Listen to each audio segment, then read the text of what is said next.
Trump's new picks to fill his inner circle certainly have not done much to calm the fears of groups worried about many of the things he said during the campaign. A growing number of immigrants, for instance, they fear that Trump will try to round up Hispanics and deport them by the millions.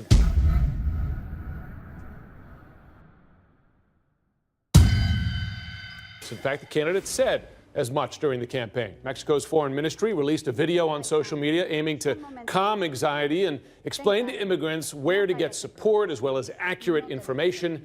CNN's Miguel Marquez, he's joining me now live from Queens, New York. So Miguel, I know a very diverse community you're in there, and you spoke to a group trying to reach some of the immigrants who live there. What are those people saying, and how are those groups trying to help them?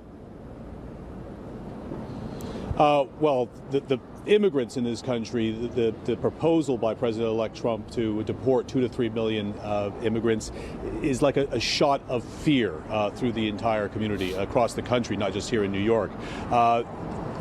He says he wants to deport those that have a criminal record, but the numbers don't exactly add up. The Migration Policy Institute says of the 11 million individuals who are in the country illegally from all different races, about 800,000 of them have a criminal record, but only about 300,000 of them have a felony record. So exactly which criminals the president-elect wants to get rid of, it's not very clear. 3 million is a enormous number. I spoke to one woman today who is here on a temporary basis because of a order signed by President Obama, something that could disappear overnight.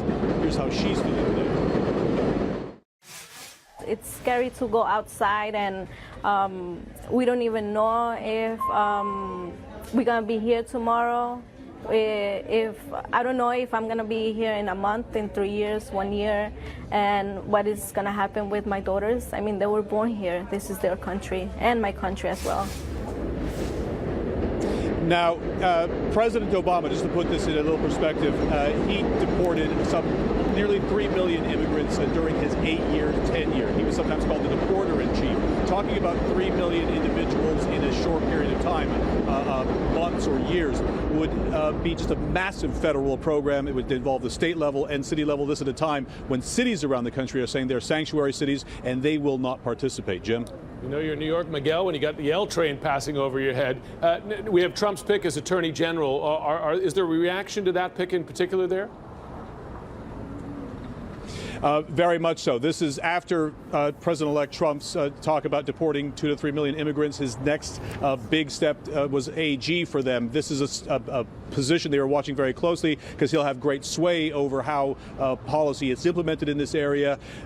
We were dealing with Make the Road today. This is a group, an advocacy group that helps immigrants in the New York area, but there are many groups across the country that deal with immigrants in similar ways. Here's how one of their advocates talked about Jeff Sessions. It suggests to us that they want to pick the biggest fight against the immigrant community and that they are ready to try to tear us apart. Now, immigrants saying that the one thing that they are preparing to do now is fight. Jim?